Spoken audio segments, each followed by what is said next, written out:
Where are we going? Hello friends, welcome back to Red Ice Creations Radio. This is Henrik Palmgren coming to you from the west coast of Sverige, and this is our own internet talk radio program available through our website redicecreations.com every Thursday and Sunday. I'm glad that you're here and tune in because we're in for a treat. We have a very interesting topic and a very interesting guest lined up today.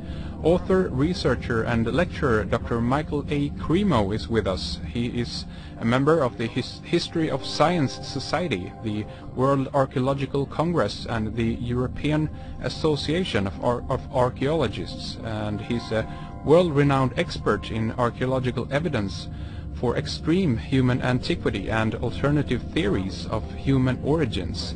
And of course he is the author of Forbidden Archeology, the hidden history of the human race. He's also behind Human Devolution, a Vedic alternative to Darwin's theory, and also the condensed edition of Forbidden Archeology entitled The Hidden History of the Human Race. And I'm looking forward very much talking with Michael about his work, research, books and findings today. Michael's website that you should take a look at right away is mcremo.com. So you can follow along during our show here today, and from there you can also find links to forbiddenarcheology.com and humandevolution.com. And there's lots to talk about, a lot of interesting stuff to bring up here during today's show, so I think we should get to it right away, as it were. Welcome to the program, Mr. Cremo, and thank you so much for joining us today. Well, I'm very happy to be with Red Ice and all your listeners. Excellent. It's a pleasure to have you with us, and thank you again for coming on. You know, this is a fascinating topic, findings and evidence that doesn't fit into the standard model of what has been laid before us as the truth about our past origins and where we come from and you know how long we've been here. Basically, I hope to get into this today with Michael, of course, and talk about what the you know might have been going on this planet, and perhaps to unravel or you know at least question some of the things that we think we know about our past. And Michael, to get into the topic, I'd love to hear a little bit about how your research on this topic first began and how your book Forbidden Archeology came about. Well, you know, it really begins in Sweden. Yeah, because when I was 16 years old, I was in Sweden. I was hitchhiking through the country, and I came to Stockholm.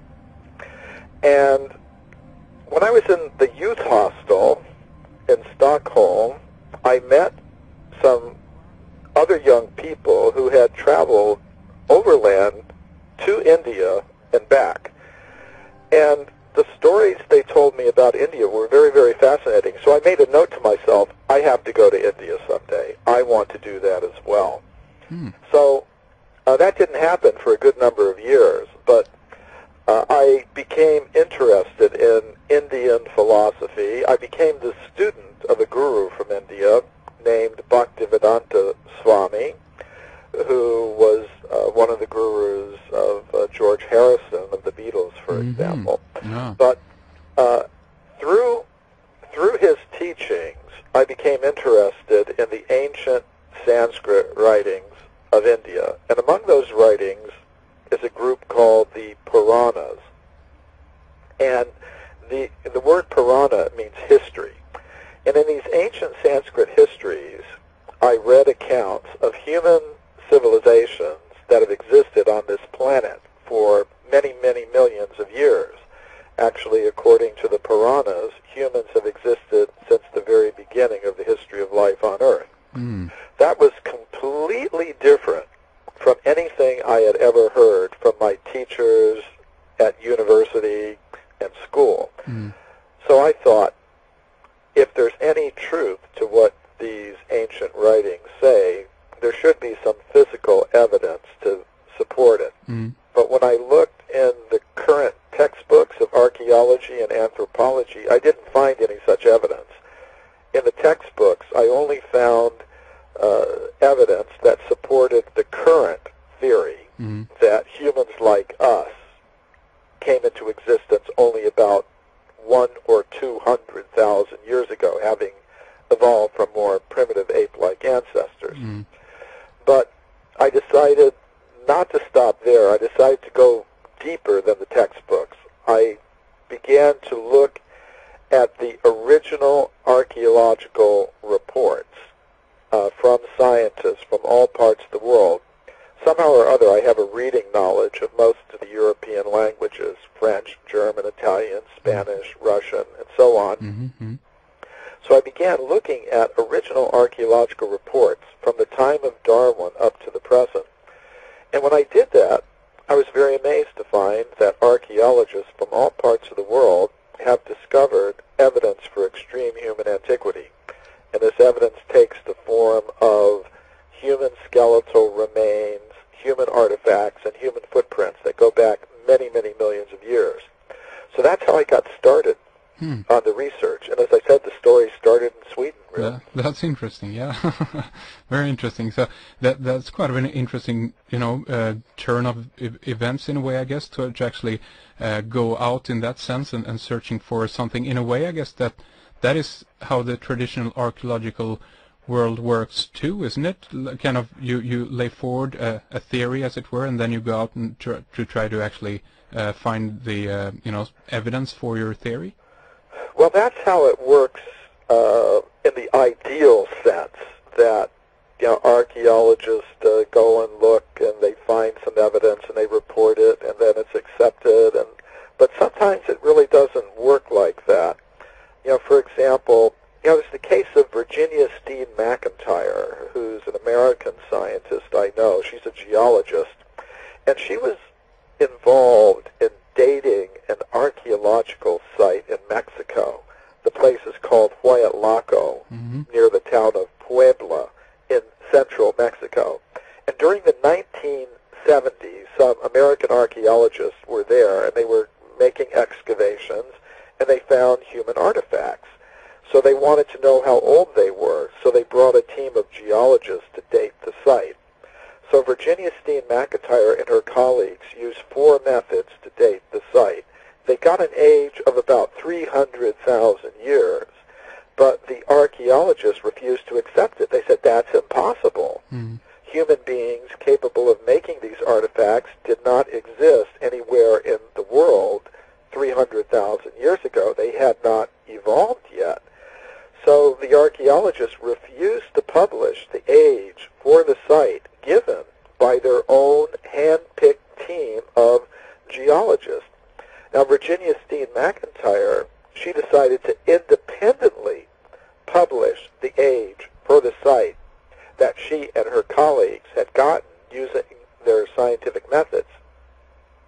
When she did that, she found she lost a teaching position that she held at a university in the United States, and she also found all of her opportunities for professional advancement were suddenly blocked because she had dared report something that contradicted the dominant theory of human origins. So it's as you say, in an ideal sense, how science should work is, yes, some scientists, they should have an idea, they should go out, they should do research. If they find facts that support their research, then that should result in some change of the theories, but it doesn't always work that way. So it wasn't like you stumbled upon these these findings, as it were, because this was a conscious decision, so to speak, to set out and to find some of these things that supported the theory that you had. By the way, do you kind of do any digging, as it were, yourself, or do you go to literature to find your support here? Mostly, Henrik, I'm dealing with the literature. I'm doing an archaeology of archaeology, you could say. I'm looking at what archaeologists report they have found, but which you won't find mentioned in the textbooks. So that was very amazing to me when I started doing this research, because I was not going out myself and digging into the ground to find artifacts. I was looking at the reports of archaeologists and other earth scientists who have done that, and I was very amazed to see that many of them had reported finding evidence for extreme human antiquity. And then I had to ask, well, if there's so many reports like this by scientists, why aren't they mentioned in the current textbooks of archaeology? And the reason is what I call a process of knowledge filtration that operates in the world of science. If you have reports of evidence that go along with the dominant theories, that evidence passes through this intellectual filter very easily, which means students will read about this evidence in their textbooks. People will see scientists talking about it on television, and if they go to the local museum, they will see this evidence on display. Yeah. But if we have evidence that radically contradicts the dominant theories, that evidence does not pass through this intellectual filter very easily, which means we're not going to hear very much about it. And that's why I called my book Forbidden Archeology. Yeah.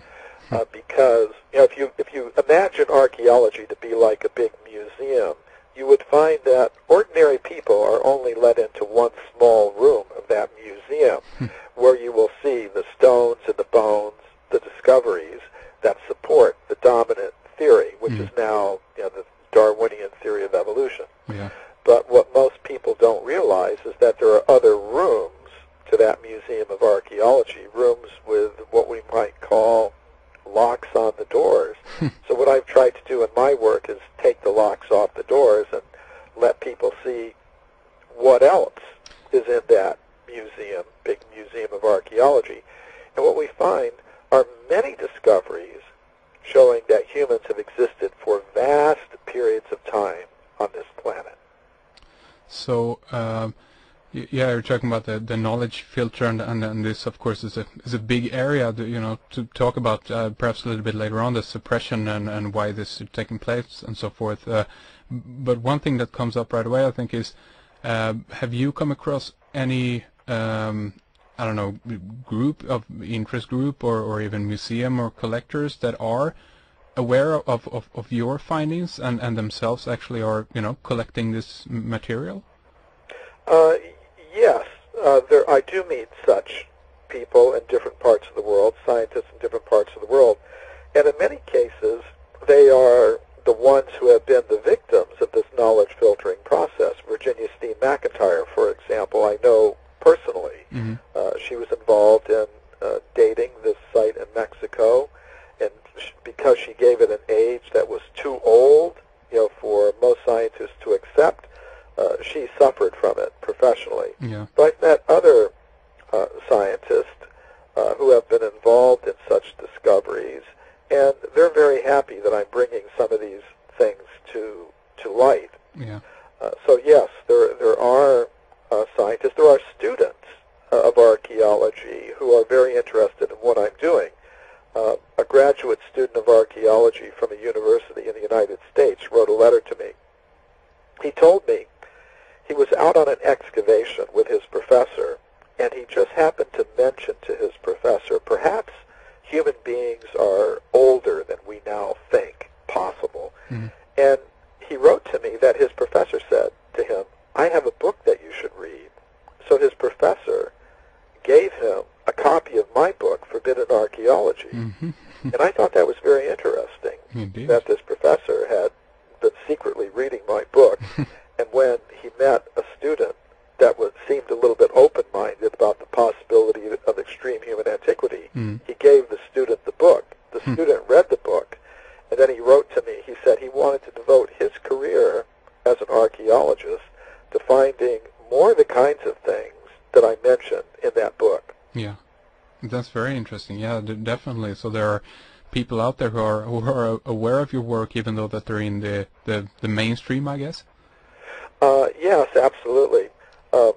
My book has been translated into a number of languages, a number of European languages, and once I was at a archaeology conference, a meeting of the European Association of Archaeologists, and an archaeologist from Poland happened to be there, and he came up to me and he said, he said, students of archaeology at the university in Warsaw are reading your book, and they're getting into fights with their professors about it. So I thought that was very interesting. Yeah, indeed. So let's talk a little bit about, if you will, some of the findings that you have in your book, some of the artifacts. I mean, there are numerous ones. Maybe we could talk a little bit about some of the skulls and bones, I guess, that you have found out there. And one thing I'd love to get into, of course, also, which I think is very interesting, and that is how the dating itself takes place, because that is kind of an area that, to me at least, is very obscure and for me very difficult. I reckon that it's because I'm not familiar with the process on how that is. But if you will, tell us a little bit about some of the items that you talk about in your book, Forbidden Archeology. Yeah, one of the cases that I find very fascinating is the case of the California gold mine discoveries.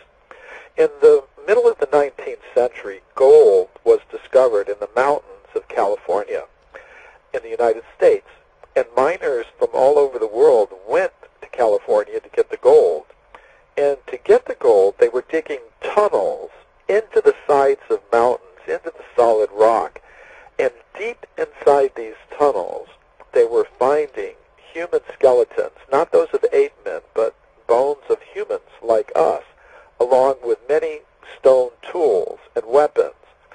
And what made these discoveries so interesting to me is that they were found, the human bones and the human artifacts were found in layers of solid rock that belonged to the early part of the geological period called the Eocene, which means these human bones and human artifacts would be about 50 million years old.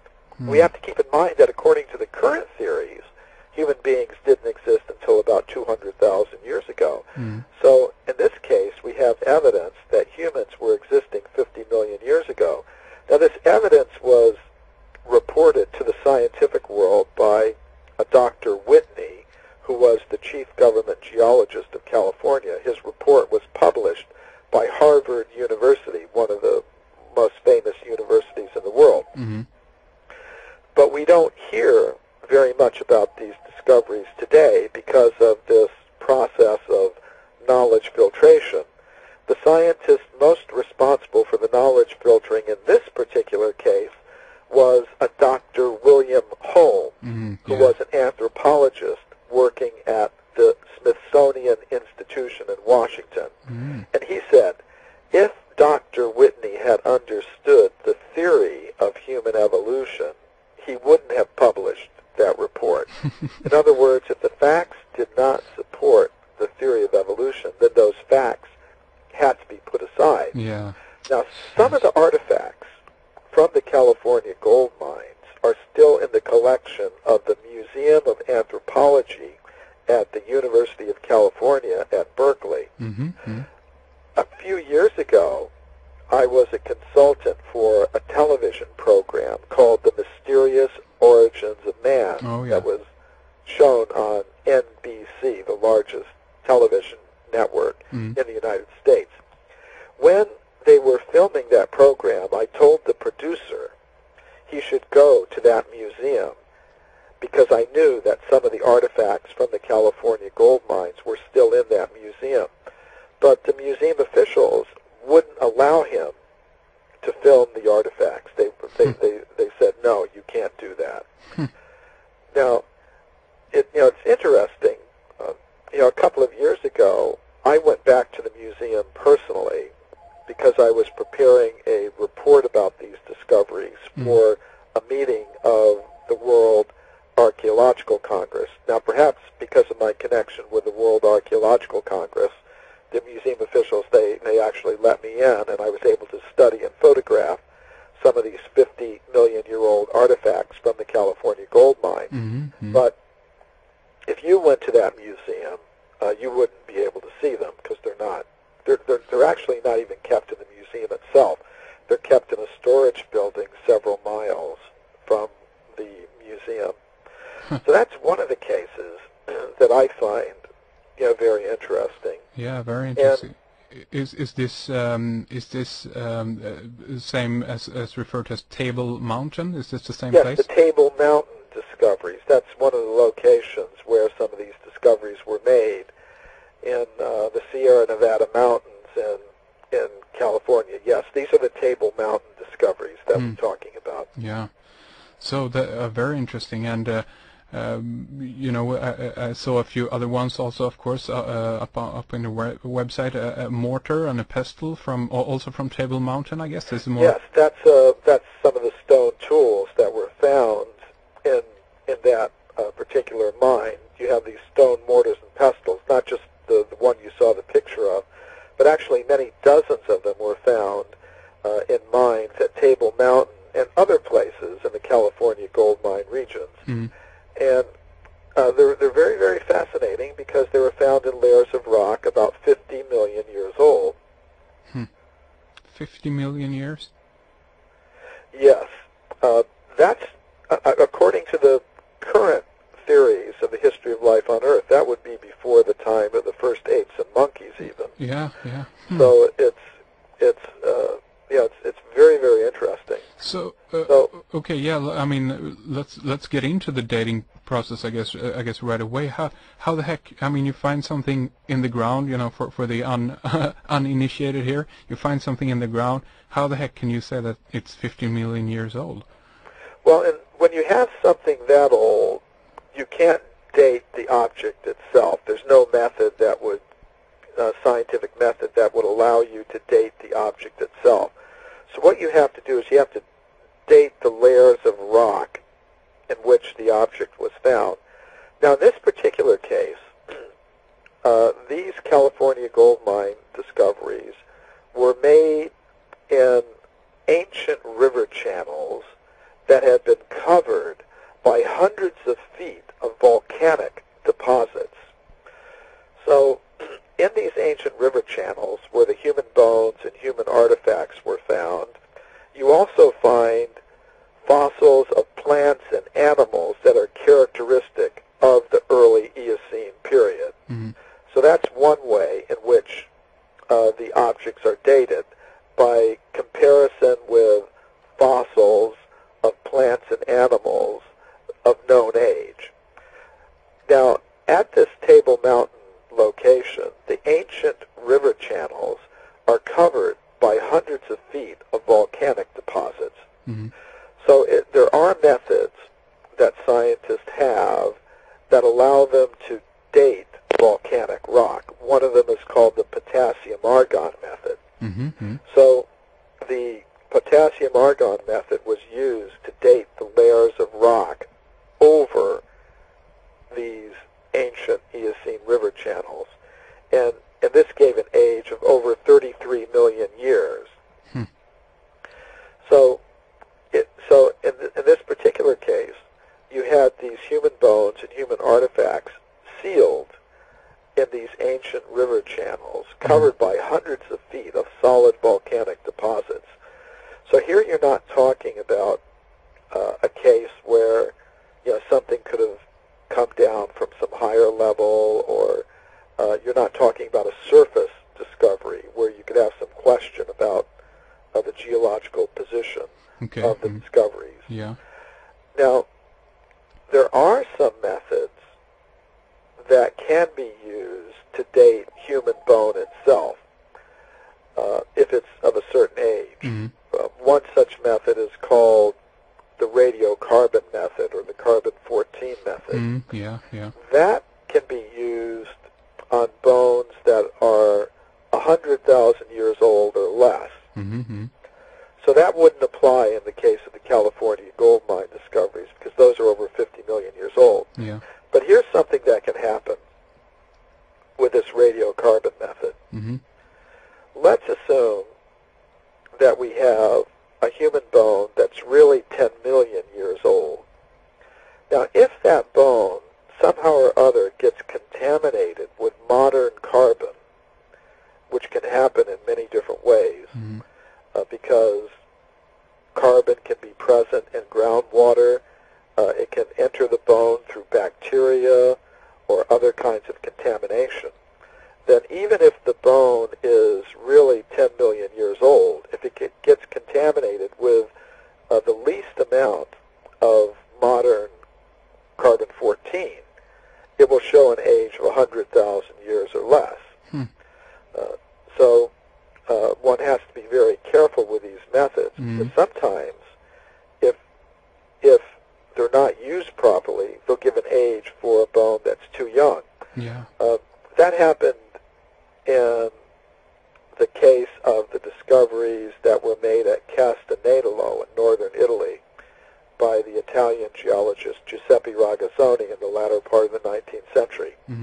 He found several human skeletons in layers of rock that are about 4 million years old. And one way that some skeptical scientists try to explain away this evidence for extreme human antiquity is to say, well, the skeletons really don't belong in the layer of rock in which they are found.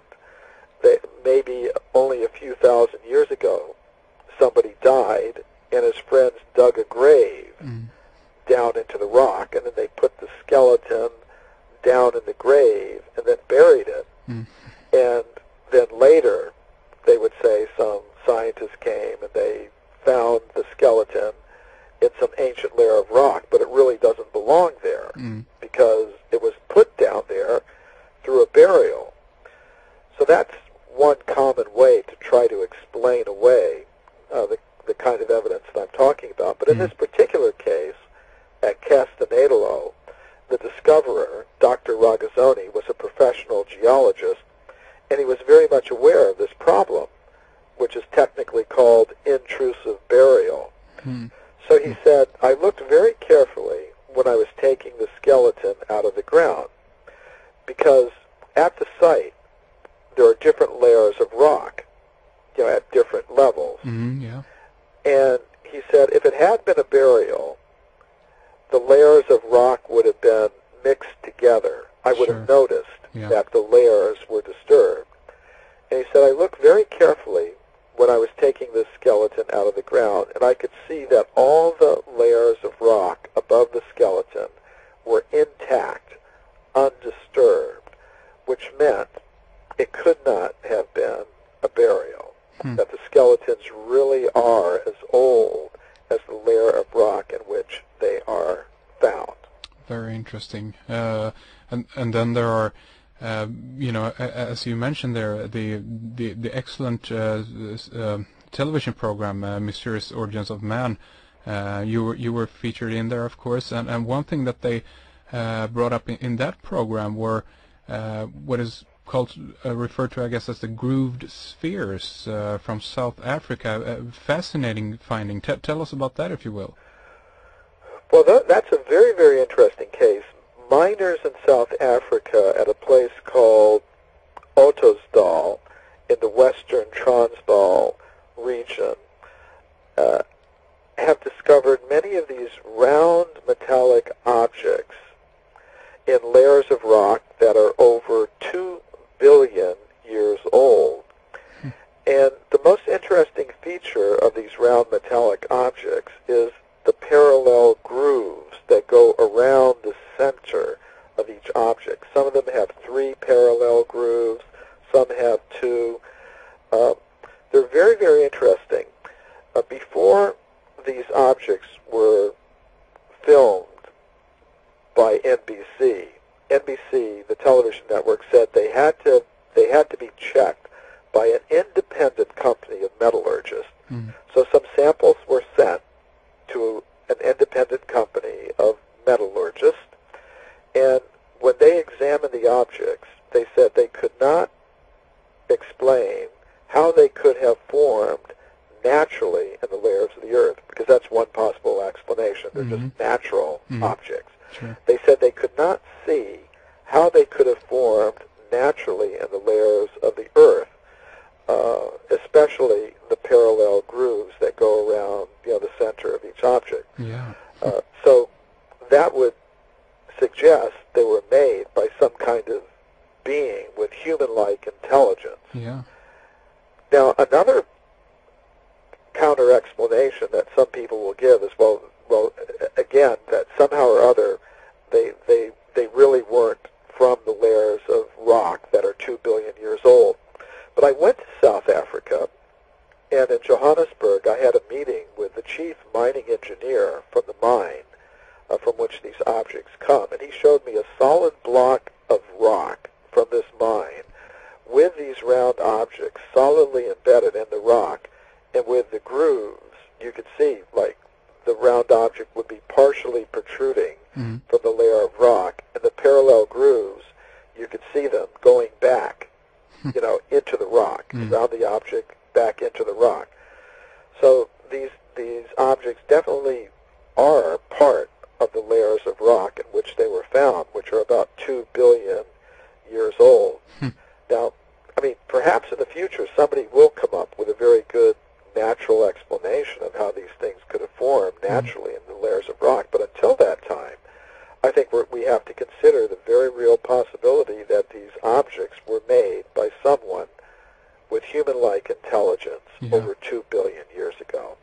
That's fascinating, and these aren't the only things, because in a way it's kind of it's one thing to only find, I guess, bones and skulls and those types of findings, but when you find evidence of a bit more advanced civilizations, that's when it becomes really interesting and really tickling in a way. There are I guess even coins find in Illinois. Well, there was a coin-like object that came from a place in the state of Illinois in the United States. At this place, they were drilling a well, and the well boring went down over 100 feet. And at about the level of 114 feet, the drill brought up a copper object, round copper object, with some strange script on it and human figures on it. It looked like a coin, exactly like a coin. Now, what we did is we had the record of the drilling of the well, which stated we went down through 2 feet of topsoil, through 3 feet of sandstone, through 4 feet of clay, we had the whole drilling record down to the level where the coin was found. So what we did is we submitted that drilling record to geologists of the state of Illinois, and we asked them, well, how old is the level at the 114-foot level? And they said that level at that place is about between 200,000 and 400,000 years old. Now that's very, very interesting, because according to standard history, the oldest coins are only about 3,000 years old. They come, maybe 3,000 or 4,000 years old. They come from, Asia Minor, what's now Turkey, the Mideast. So to have evidence for coins at between 200,000 and 400,000 years ago is really pretty amazing, because if you have coins, that means you have some kind of developed economic and political system. And it's interesting that there were other reports of discoveries that were made in the same region that showed evidence for ships. They had evidence for sailing ships that were found in layers of similar age right in the same location. So that would suggest that you had some kind of developed civilization that existed hundreds of thousands of years ago with coins, some kind of economic and political system. Now that's very unusual, because according to the usual story, the standard story that we see in the history textbooks, civilization came into existence only about less than 10,000 years ago. So I think the history books need to be rewritten. And I mean, it must be very difficult also in a way to find these kinds of objects or artifacts. I mean, there could be, if you think about it, there could be an endless amount, of artifacts and potential, evidence of more technological civilization before ours, but simply because of the fact, that you don't drill everywhere, as it were, and I guess these findings only come about in a fluke, accident. I guess they stumble upon these, or yes. Well, I think one reason, there are a few reasons for that. Just naturally, we have to expect that the further you go back in time, the less evidence you're going to find, because geologists tell us that such evidence is going to be found in what's called layers of sedimentary rock. Mm.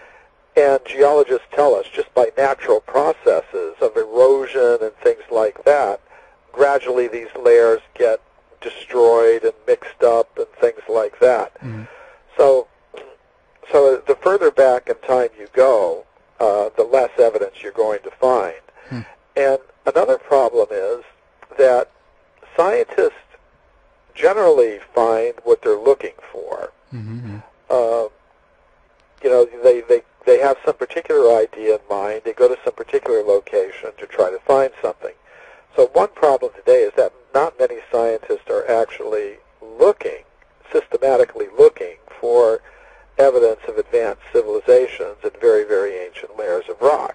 Yeah. And I think that's one problem. One thing I'm trying to do with my work is open the minds of a new generation of researchers so that they will start systematically looking for such evidence.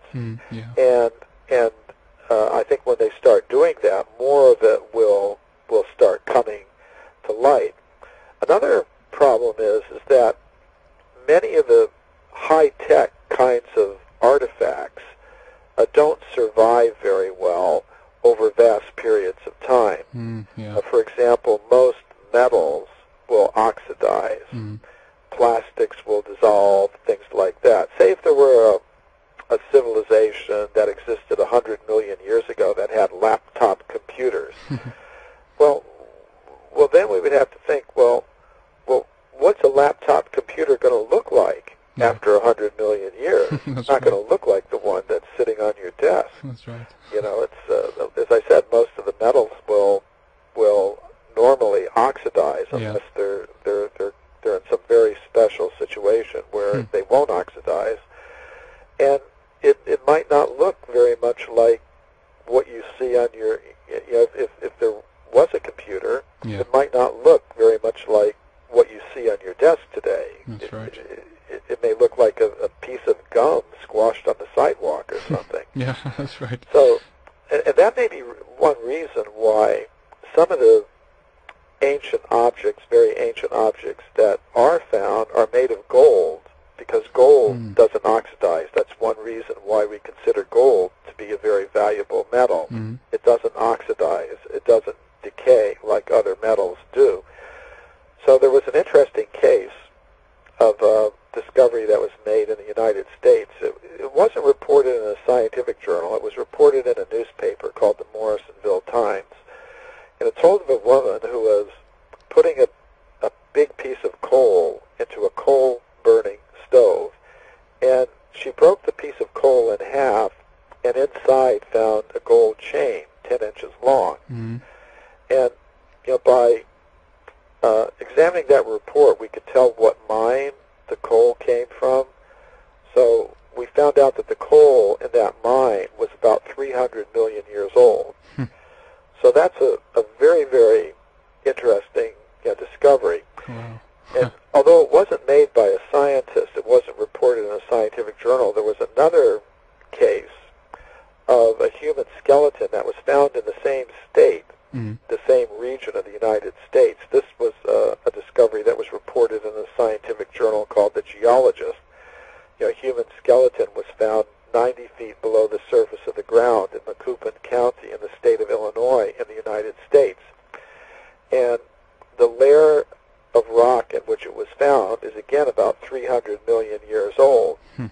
So you also had a human skeleton reported from a layer of rock the same age as the layer of rock that this gold chain was found in.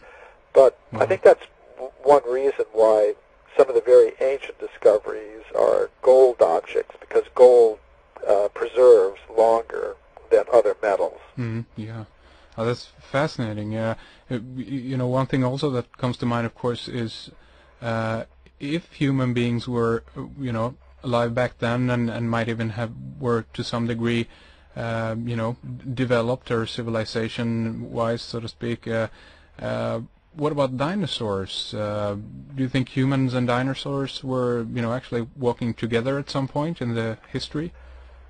Well, yes, I do. Of course, the discoveries I talked about just now are from before the time of the dinosaurs. Yeah. So I think humans were there before the time of the dinosaurs. They were there during the time of the dinosaurs.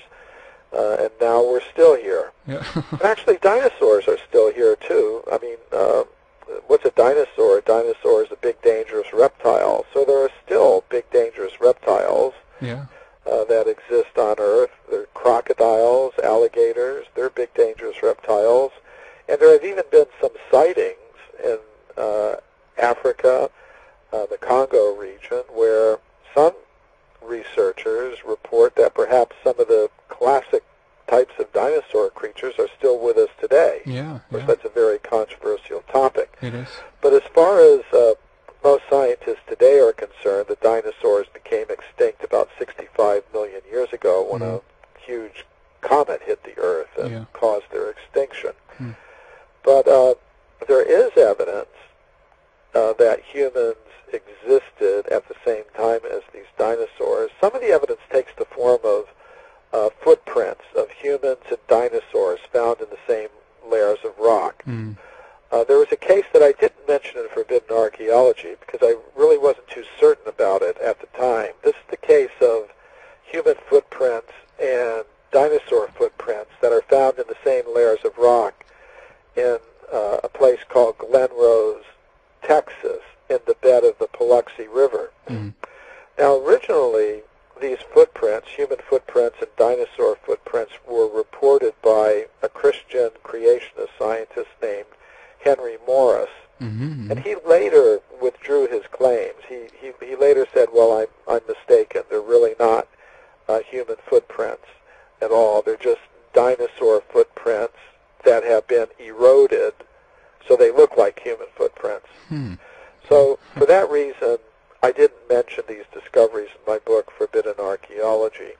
But later, there was an archaeology student from a university in Texas who wrote to me and said, Mr. Cremo, is there anything I can do to help out with your research? And I told this archaeology student, I told her, well, why don't you go to this Glen Rose site in Texas and tell me what you think about those footprints as an archaeology student. So she went there, and there were some researchers there who were conducting new excavations, and she participated in the excavations. She said that new human footprints were uncovered in these excavations, and as far as she could tell, as a graduate student of archaeology, they were genuine human footprints, and she sent me photographs of them as well.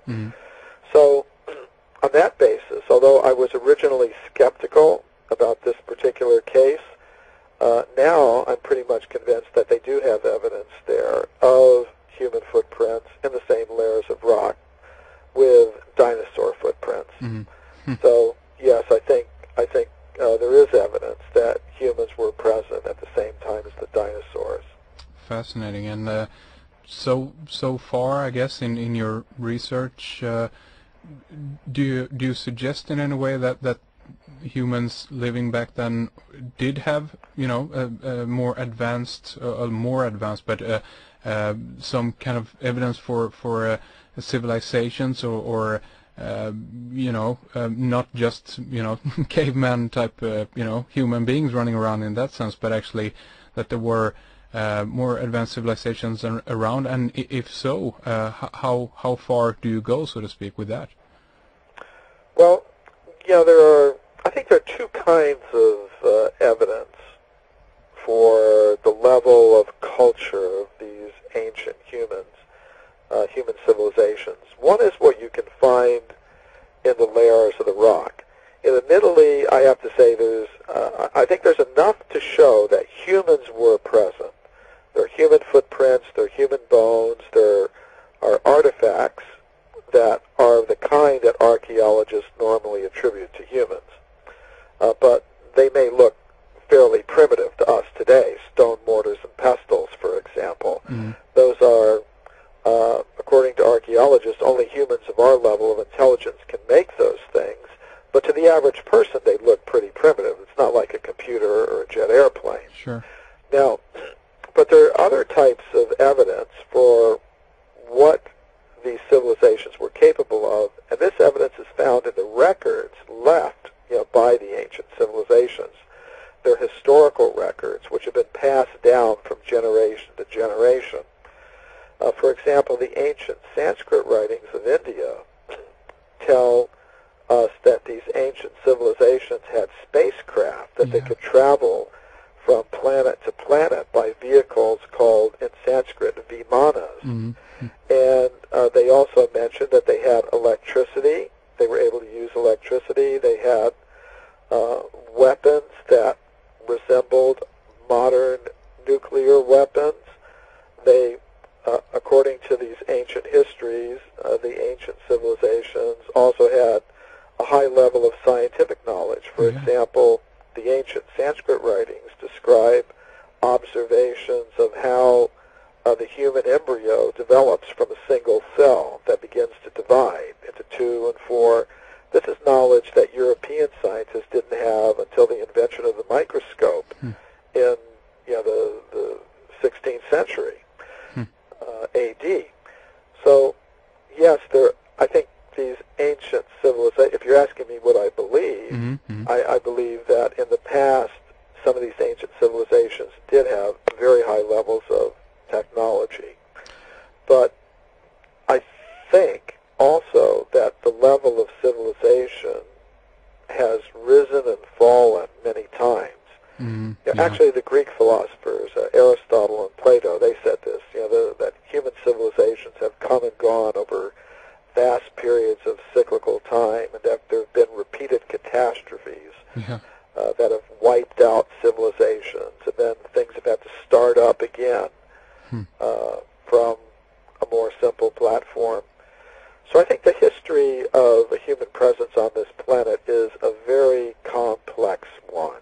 Indeed. An interesting side note here perhaps, but I have an article up on redicecreations.com right now that theorizes a bit about that atomic theory is an ancient science, and that there is records of this in the Vedic texts. And on a side note to that, even don't know if you know this or not, but Robert Oppenheimer, one of the guys behind the development of the atomic bomb, after one of the first tests that they did on the atomic bomb, he actually quoted Hindu scripture, the Bhagavad Gita, Vishnu to be more precise, and he said, I think, now I am become death, meaning that he made a reference to potentially, I don't know, some of the ancient warfare that perhaps might have been going on this planet. So I don't know, does this guy know something that most of us don't? Well, yes, Robert Oppenheimer, in addition to being a great physicist, was also a student of Sanskrit. He studied Sanskrit at the University of California at Berkeley, and he was a student of the Bhagavad Gita. And in the 11th chapter of the Bhagavad Gita, there's a description where the Hindu god Krishna manifests what's called the universal form. And the manifestation of this universal form is described as like a bright light, as brilliant as the sun, expanding throughout the entire universe with tremendous force and heat, which is exactly like a description of an atomic explosion, which is why I think Oppenheimer cited that passage from the Bhagavad Gita when he saw the first atomic bomb test at Alamogordo, New Mexico in 1945. Now, you also mentioned the ancient Sanskrit writings having the atomic theory, which they did. Actually, I've just been reading some passages where they describe how to calculate time according to movements of atoms, which is something something that we've just recently learned to do. Yeah. We have atomic clocks now, but that knowledge of atomic clocks is something that's been there for thousands of years. Yeah. Fascinating. Absolutely fascinating. You know, again, there's so many alleys that we can go from here. We don't have that much time left in this segment, but before, you know, we end things off in the first segment here, we got to address a little bit, I guess, on some points on the suppression of this knowledge. I mean, you detailed a few examples for us here then, for us, and so the question is, you know, this information, has it been, do you think, consciously suppressed or simply ignored because, as you talked about earlier, because of this knowledge filter and so forth? I mean, there are these two sides to it all the time, but in a way it feels like the scientific community in this instance is kind of religious in a way. They're clinging to the theory very, very, you know, tremendously, because I mean, science in a way should be about having an open mind, and the evidence that comes to you, that should be the theory that you adapt, or the, you know, what do you think? What's going on here? Why the tremendous resistance to this information? Well, I think there's a few reasons for it. I think in one sense it's just human nature. For example, if I love somebody and then somebody tells me something bad about the person I love, I don't want to believe it. I refuse to accept it. I may even become angry, you know, at the person who tells me. So I think it's something like that. Today, scientists are very much in love with their current theory of human origins, and therefore when they hear something that goes against it, they don't want to accept it. They may even become angry at the person who starts speaking about these things. So, yeah. So I think in one sense it's just human nature. In another sense, it's a process that historians of science and philosophers of science have understood for a long time, namely that theoretical preconceptions influence how evidence is treated in various fields of science. Mm. No one can be completely objective, even a scientist. You wouldn't even know what to look for unless you had some preconception about what you think is possible or what you think is likely. So, in another sense, I think that's part of the explanation, how theory governs what is accepted as a fact and what isn't. Yeah. Because I think many of these scientists, they don't think that they're necessarily concealing true facts, which, if known, would cause people to disbelieve in their theories. Yeah. Rather, when they encounter this evidence, they think something like this: there must be something wrong with this evidence. I can't say exactly what, but I'm sure if I talk to my colleague who's an expert in this field, he'd be able to tell me exactly what the problem is. Mm. And so then they just put it aside, you know, they ignore it, forget about it, don't talk about it, and it just stays out of discussion. Just like, if you take a group of cultured people at a party, they might tend to avoid speaking about certain topics that are controversial and are going to cause arguments and things like that. So, so I think it's in many cases it's like that. Okay. But then I think there are also some deeper reasons. There are various kinds of power in this world. There's military power, there's political power, there's economic power, there's also intellectual power, which is a very real power, a very subtle power, but a very real one. Yeah. And one thing that we notice about power is that those who have it like to keep it. For example, if a single political party has a monopoly on the political life of the country, it wants to preserve its position. Yeah. If a single corporation has a monopoly in a certain sector of the economy, it wants to keep its position. If some country has a monopoly on the position of military superpower, wants to keep its position. So similarly, if a particular intellectual party has a monopoly in the education system and the scientific institutions, as the supporters of the Darwinian theory of evolution now have, it's natural they're going to want to keep their position. Sure. So I think there are a lot of different reasons for this knowledge filtering process, and in general, I think it's as I've described. I think there may be some cases of deliberate suppression and destruction of evidence. I think that happens from time to time. But in most cases, I think it's a refusal to believe that the evidence could be true, not that they think they're hiding true evidence. Sure.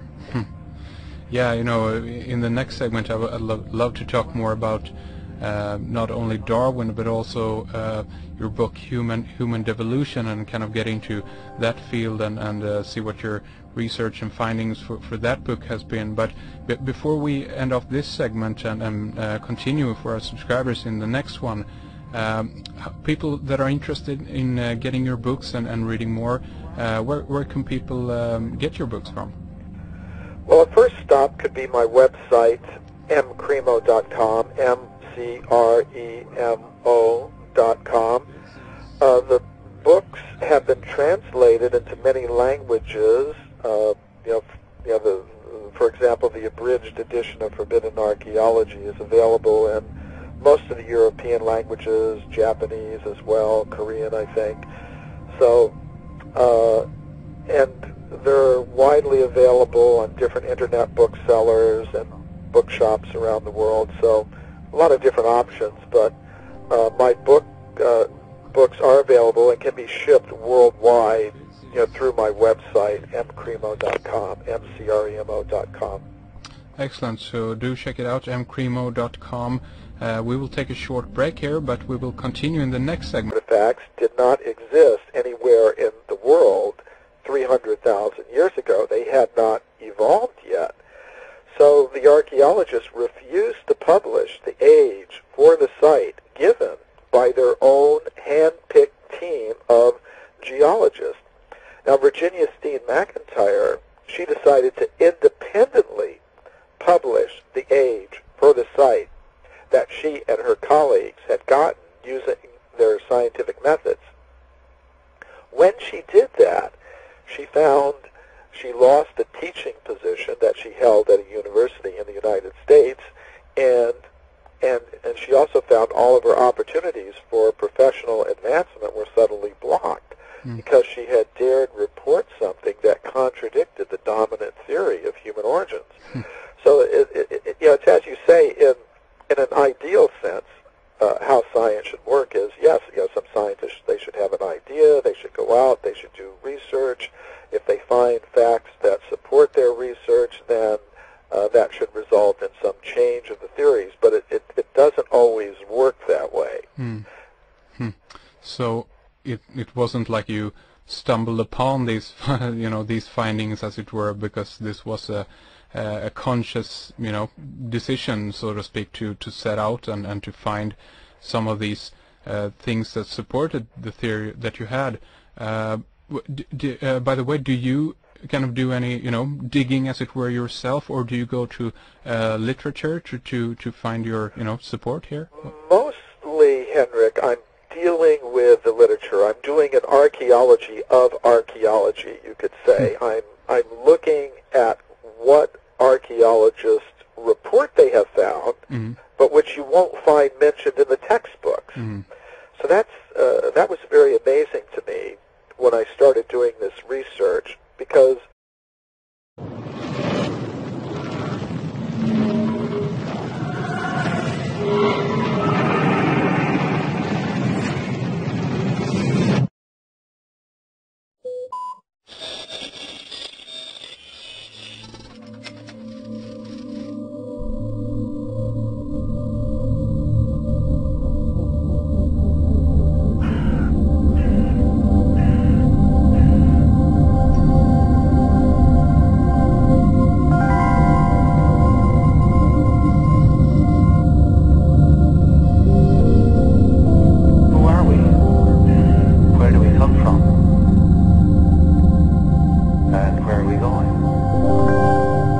friends, welcome back to Red Ice Creations Radio. This is Henrik Palmgren coming to you from the west coast of Sverige, and this is our own internet talk radio program available through our website redicecreations.com every Thursday and Sunday. I'm glad that you're here and tune in because we're in for a treat. We have a very interesting topic and a very interesting guest lined up today. Author, researcher and lecturer Dr. Michael A. Cremo is with us. He is a member of the History of Science Society, the World Archaeological Congress and the European Association of Archaeologists, and he's a world-renowned expert in archaeological evidence for extreme human antiquity and alternative theories of human origins. And of course he is the author of Forbidden Archeology, the hidden history of the human race. He's also behind Human Devolution, a Vedic alternative to Darwin's theory, and also the condensed edition of Forbidden Archeology entitled The Hidden History of the Human Race. And I'm looking forward very much talking with Michael about his work, research, books and findings today. Michael's website that you should take a look at right away is mcremo.com. So you can follow along during our show here today, and from there you can also find links to forbiddenarcheology.com and humandevolution.com. And there's lots to talk about, a lot of interesting stuff to bring up here during today's show, so I think we should get to it right away, as it were. Welcome to the program, Mr. Cremo, and thank you so much for joining us today. Well, I'm very happy to be with Red Ice and all your listeners. Excellent. It's a pleasure to have you with us, and thank you again for coming on. You know, this is a fascinating topic, findings and evidence that doesn't fit into the standard model of what has been laid before us as the truth about our past origins and where we come from, and you know, how long we've been here, basically. I hope to get into this today with Michael, of course, and talk about what the heck, you know, might have been going on this planet, and perhaps to unravel or, you know, at least question some of the things that we think we know about our past. And Michael, to get into the topic, I'd love to hear a little bit about how your research on this topic first began and how your book Forbidden Archeology came about. Well, you know, it really begins in Sweden. Yeah, because when I was 16 years old, I was in Sweden. I was hitchhiking through the country, and I came to Stockholm. And when I was in the youth hostel in Stockholm, I met some other young people who had traveled overland to India and back. And the stories they told me about India were very, very fascinating. So I made a note to myself, I have to go to India someday. I want to do that as well. So that didn't happen for a good number of years, but I became interested in Indian philosophy. I became the student of a guru from India named Bhaktivedanta Swami, who was one of the gurus of George Harrison of the Beatles, for example. Yeah. But through his teachings, I became interested in the ancient Sanskrit writings of India. And among those writings is a group called the Puranas. And the word Purana means history. And in these ancient Sanskrit histories, I read accounts of human civilizations that have existed on this planet for many, many millions of years. Actually, according to the Puranas, humans have existed since the very beginning of the history of life on Earth. That was completely different from anything I had ever heard from my teachers at university and school. So I thought, if there's any truth to what these ancient writings say, there should be some physical evidence to support it. But when I looked in the current textbooks of archaeology and anthropology, I didn't find any such evidence. In the textbooks, I only found evidence that supported the current theory that humans like us came into existence only about 100,000 or 200,000 years ago, having evolved from more primitive ape-like ancestors. decided not to stop there. I decided to go deeper than the textbooks. I began to look at the original archaeological reports from scientists from all parts of the world. Somehow or other, I have a reading knowledge of most of the European languages, French, German, Italian, Spanish, Russian, and so on. Mm-hmm. So I began looking at original archaeological reports from the time of Darwin up to the present. And when I did that, I was very amazed to find that archaeologists from all parts of the world have discovered evidence for extreme human antiquity. And this evidence takes the form of human skeletal remains, human artifacts, and human footprints that go back many, many millions of years. So that's how I got started on the research. And as I said, the story started in Sweden, really. That's interesting, yeah. Very interesting. So that's quite an interesting, turn of events in a way, I guess, to actually go out in that sense and searching for something. In a way, I guess that is how the traditional archaeological world works too, isn't it? Kind of you lay forward a theory, as it were, and then you go out and try to actually find the evidence for your theory. Well, that's how it works in the ideal sense, that archaeologists go and look and they find some evidence and they report it and then it's accepted. But sometimes it really doesn't work like that. For example, there's the case of Virginia Steen McIntyre, who's an American scientist I know. She's a geologist, and she was involved in dating an archaeological site in Mexico. The place is called Huayatlaco, near the town of Puebla in central Mexico. And during the 1970s, some American archaeologists were there, and they were making excavations, and they found human artifacts. So they wanted to know how old they were, so they brought a team of geologists to date the site. So Virginia Steen McIntyre and her colleagues used 4 methods to date the site. They got an age of about 300,000 years, but the archaeologists refused to accept it. They said, that's impossible. Human beings